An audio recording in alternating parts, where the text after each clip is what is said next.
सर्वमंगलमंगले शिवे सर्वार्थसाधिके शरण्य त्र्यंबके गौरी नारायणी नमस्तुते।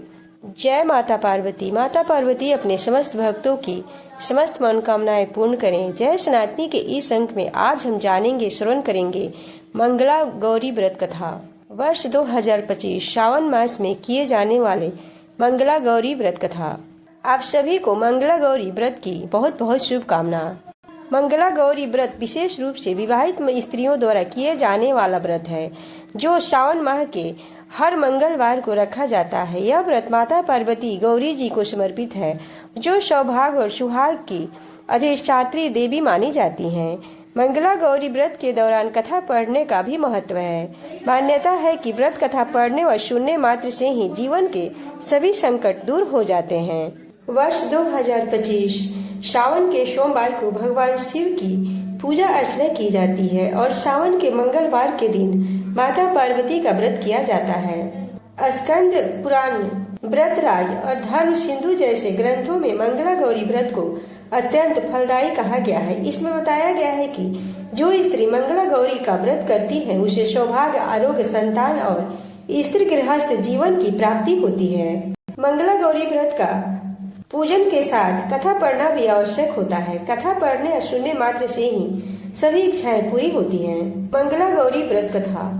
एक समय की बात है, एक शहर में धर्मपाल नामक एक व्यापारी रहता था। उसकी पत्नी काफी खूबसूरत थी और उसके पास काफी संपत्ति थी, लेकिन कोई संतान न होने के कारण वे दोनों अत्यंत दुखी रहा करते थे। ईश्वर की कृपा से उनको एक पुत्र की प्राप्ति हुई, लेकिन वह अल्पायु था। उसे यह श्राप मिला था कि 16 वर्ष की उम्र में सांप काटने से उसकी मौत हो जाएगी। संजोग से उसकी शादी 16 वर्ष से पहले ही एक युवती से हो गई, जिसकी माता मंगला गौरी का व्रत किया करती थी। परिणाम स्वरूप उसने अपनी पुत्री के लिए एक ऐसी सुखी जीवन का आशीर्वाद प्राप्त किया था, जिसके कारण वह कभी विधवा नहीं हो सकती थी। इस वजह से धर्मपाल के पुत्र ने 100 साल की लंबी आयु प्राप्त की। इस कारण वे सभी नवविवाहित महिलाएं इस पूजा को करती हैं तथा मंगला गौरी का व्रत का पालन करती हैं तथा अपने लिए एक लंबी, सुखी तथा अस्थायी वैवाहिक जीवन की कामना करती हैं। जो महिला इस मंगला गौरी व्रत का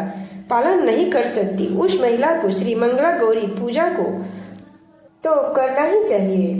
मंगला गौरी का व्रत संतान की प्राप्ति के लिए भी रखा जाता है। इस कथा को पढ़ने और जानने से कैसे साहूकार की पत्नी ने सावन माह में मंगला गौरी का व्रत कर पुत्र की प्राप्ति की थी। एक समय की बात है कि एक छोटे गांव में एक साहूकार अपनी पत्नी के साथ निवास करता था। साहूकार धनवान था और उसके घर में किसी भी प्रकार की कोई कमी नहीं थी। फिर भी वह और उसकी पत्नी संतान न होने के कारण दुखी रहते थे। संतान की कमी उन्हें हमेशा कचोटती रहती थी। एक दिन की बात है, वह साहूकार के घर में साधु आए। साहूकार ने उनके आदर सत्कार किया और उन्हें अपनी समस्या के बारे में बताया। साधु ने साहूकार की पत्नी को श्रावण में मंगलवार को किए जाने वाले मंगला गौरी व्रत करने की सलाह दी। साथ में पूजा विधि के बारे में भी संपूर्ण जानकारी प्रदान की। इसके बाद साहूकार की पत्नी ने श्रावण माह में सोमवार के अगले दिन मंगलवार से ही गौरी मंगला का व्रत और पूजन शुरू कर दिया। अब हर मंगलवार को विधि पूर्वक व्रत किया और पूजा पाठ करने लगी। इस प्रकार कई महीनों तक उसने यह व्रत किया। एक दिन किसी धर्म निष्ठा से प्रसन्न होकर माता पार्वती ने भगवान शिव से साहूकार और उनकी पत्नी को संतान प्राप्ति का वरदान देने के लिए कहा। साहूकार को उस रात स्वप्न में एक दिव्य शक्ति ने दर्शन देकर कहा कि हे साहूकार, एक आम के पेड़ के नीचे भगवान गणेश की मूर्ति विराजमान है। तुम उस पेड़ में से आम तोड़कर अपनी पत्नी को खिला देना, इससे तुम्हें संतान की प्राप्ति का सुख मिलेगा। साहूकार ने अगले दिन सुबह उठकर अपनी पत्नी को इस सपने के बारे में बताया और वह उस समय आम के पेड़ को ढूंढने लगा। काफी समय तक ढूंढने के बाद आखिरकार साहूकार को यह आम का पेड़ मिला, जहाँ भगवान गणेश की मूर्ति विराजमान थी। उसने आम तोड़ने के लिए उस पेड़ पर एक पत्थर मारना शुरू कर दिया। पत्थर फेंकने से एक आम तो टूटकर नीचे गिर गया, लेकिन गलती से एक पत्थर जाकर भगवान गणेश जी की प्रतिमा को लग गया। इससे भगवान गणेश क्रोधित हो गए और उन्होंने प्रकट होकर उस साहूकार को श्राप देते हुए कहा कि हे स्वार्थी मनुष्य, तूने अपने स्वार्थ के कारण मुझे चोट पहुंचाई है। तुझे माँ पार्वती की कृपा से संतान की प्राप्ति तो होगी, लेकिन उसकी आयु 21 वर्ष की होगी। उसकी मृत्यु 21 वर्ष में हो जाएगी। यह सुनकर साहूकार को बहुत घबरा गया और वो वापस घर चला गया। उसने वह फल अपनी पत्नी को खिला दिया और किसी को भी इस घटना के बारे में नहीं बताया।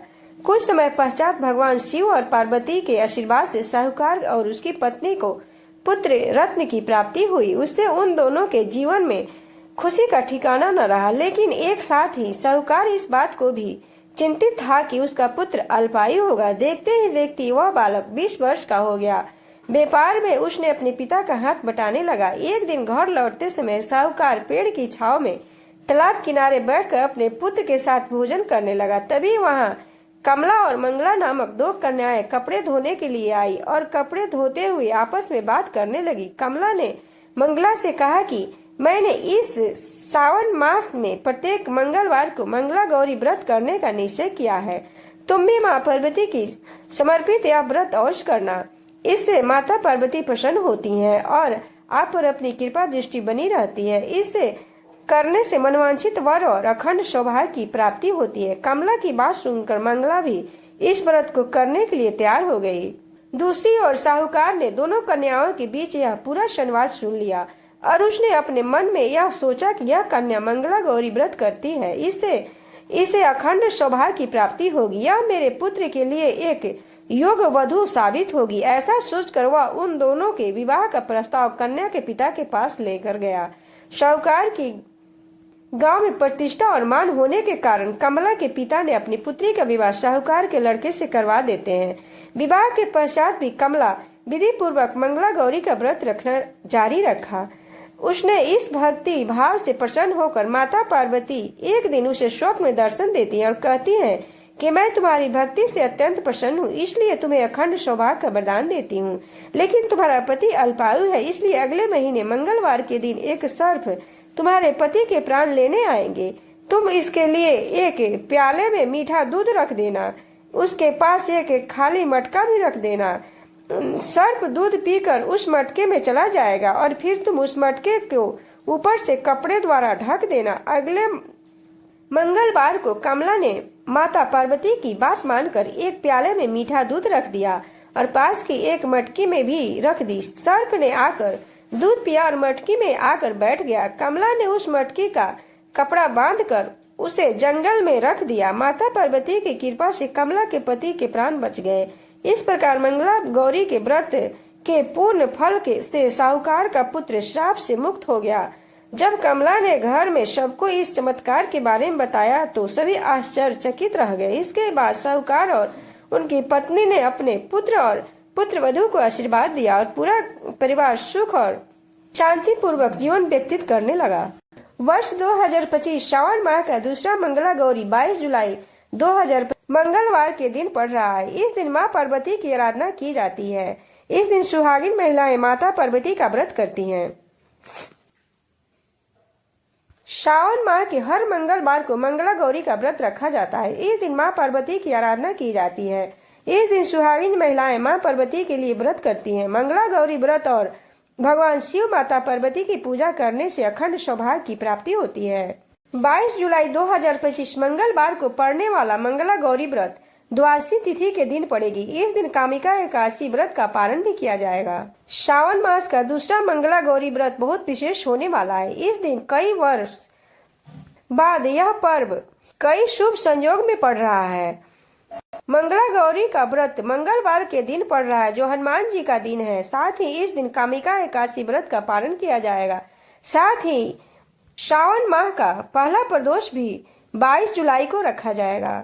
इस व्रत को भौम प्रदोष भी कहा जाता है। अब जान लेते हैं मंगला गौरी व्रत का महत्व।